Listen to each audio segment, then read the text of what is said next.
we're grateful to welcome you all to kind of an annual tradition where we invite our community members and chamber family out to hear a bit of a legislative summary on the most recent session. There was a article published in the Deseret News on March 8th, and the tagline for this article said, the U.S. Congress would take about 15 years to do what our state lawmakers did in less than 2 months. What bill that was passed this session do you feel has the greatest impact, either positive or negative, on business in Utah and why? House Bill 55, Employment Confidentiality Amendments. It makes company non-disclosure agreements on sexual assault and harassment unenforceable. Non-disclosure agreements tend to make people feel like they can't talk about anything. And not just here in Utah, but nationwide, they can be very commonplace, and they can keep employees from feeling like they can report their cases of sexual harassment or assault at their company. In most sexual harassment cases, a company would say have, a bevy of attorneys at their beck and call, where the regular people just don't have a lawyer they can dial for help.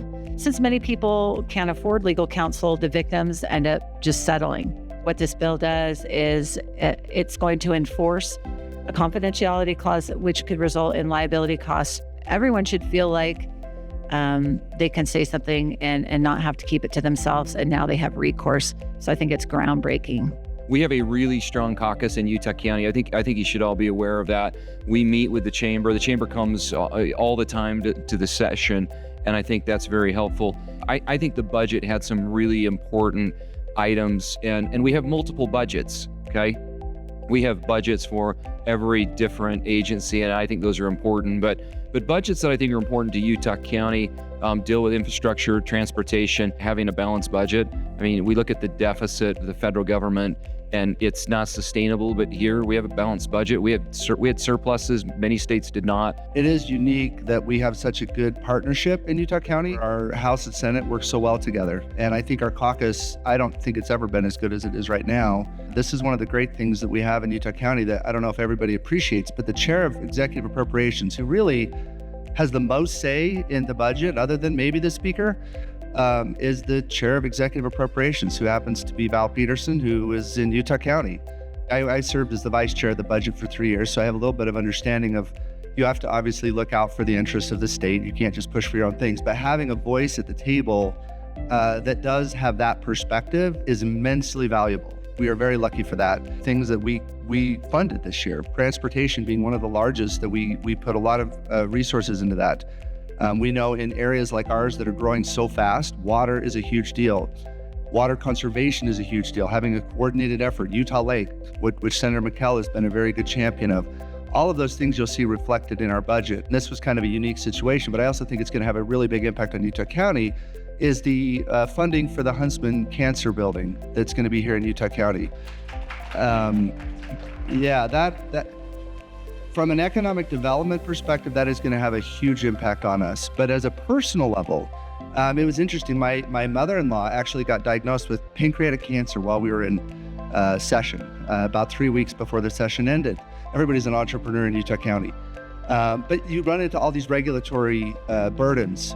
And we have a sandbox that's already been created that Representative Malloy, also from Utah County, ran and expanded that this year to make it more accessible for businesses so that we can really let the private market drive the economic outcomes that we're looking for in this state.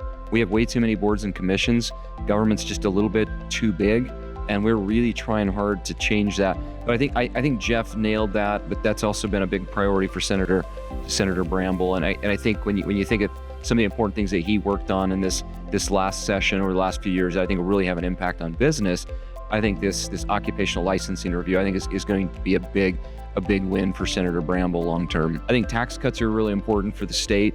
There's a lot of data with tax cuts. The economy thrives. We have, over the last 3 years, we've done over $1 billion in tax cuts. When you look at these measurements, we are part of this big, broad economy, and we are competing.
I'm proud to support income tax reductions.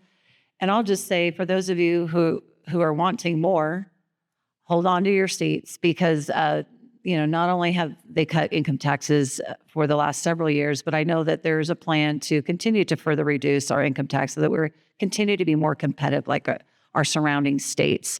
Utah, we are very fortunate. We have one of the most diversified economies in the nation. And you saw that when we went through the pandemic. Other states that had a more concentrated workforce or business base were hit a lot harder. And Utah has been very good at being diversified. What we realized is there's areas in our state where we're doing some cool things, but it's not been somewhere the state has really driven hard on.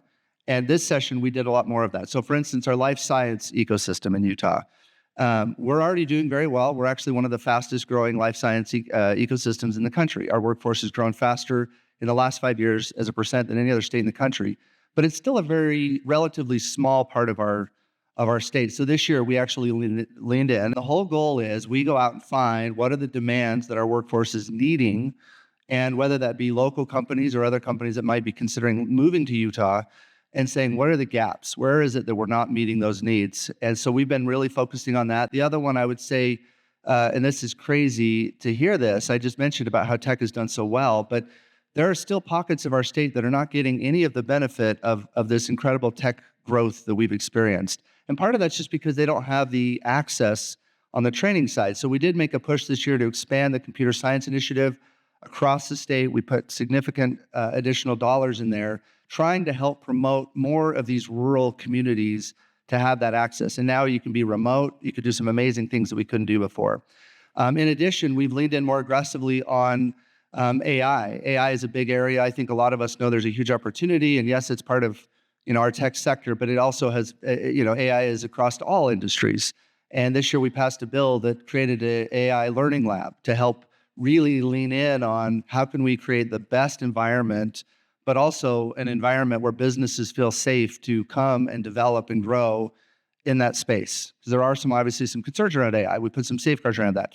I do love the fact that Utah was the first state in the nation to come up with a comprehensive plan around artificial intelligence. Even before the EU came out with theirs, Utah had already put ours in place. This is a question of supply and demand. We don't have enough houses being built to meet the needs of the residents. And as they started to drill down, my colleague who's the budget chair also happens to be a senior economist at Zions Bank. And so he had a pretty good background on the banking. And he said, the problem right now is so many of these banks are very concerned about the economy. And they're being less and less willing. They have capital on their bank account, in their asset pool, but they're not lending at the rate they need to be lending. And so, but we have smaller banks who are sound banks, local banks, that are willing to put that capital to work, but they don't have as much capital to deploy. And so what they came up with was really a way to try to directly infuse capital using current state dollars, again, money that we already have that's being invested by the treasurer, to put it into the banking institutions that are willing to commit to a certain amount to helping provide for developments that meet at least 60% of homes that would be considered affordable, under $300,000 or $450,000. And so that actually, to me, I think was a very innovative solution. And when we talked to all of the banking institutions, we had a number of them come in. When we talked to a number of the developers, they said that really is one of our biggest hurdles right now to be able to get more of our houses on the market. So again, we'll see. It was the first in the nation to try this approach. So Utah, again, being pretty innovative. But I think that's something that I think will really help support that effort. I know, as I've met with city managers, I know that there are 27,000 titled units in Eagle Mountain. I know that there's 23,000 entitled units in Saratoga Springs. Our housing shortage is not because we don't have entitled units to build. It's the cost to build. And yesterday, everybody who was watching their 401k, it was a great day. The Fed said we are going to move forward. We'll probably have some rate cuts this year. Stock market raged. The S&P hit an all-time high. We think rates will come down. That's going to help. But in the meantime, letting big developers have an ability to tap into a government rate for financing is a big deal. We statewide have 190,000 entitled units, and one of the things that I appreciated that we didn't do this year, right? We clap about the things that we did, but there should be some clapping for the things that we didn't do this year. And frankly, instead of taking this aggressive approach and forcing cities to develop a high density, we actually gave them the flexibility, as my colleagues mentioned, to give more tools to leverage the financing to do, build more affordable homes that they want. That's the nice thing about having legislators who've had experience at the municipal or county level. And that's what they bring to the state, is they understand both sides of the coin. The average median home in Utah County costing $566,000. There's work to be done. And as far as we're talking about attracting talent and housing affordability, right, affects the ability to attract workforce and talent for you as business owners.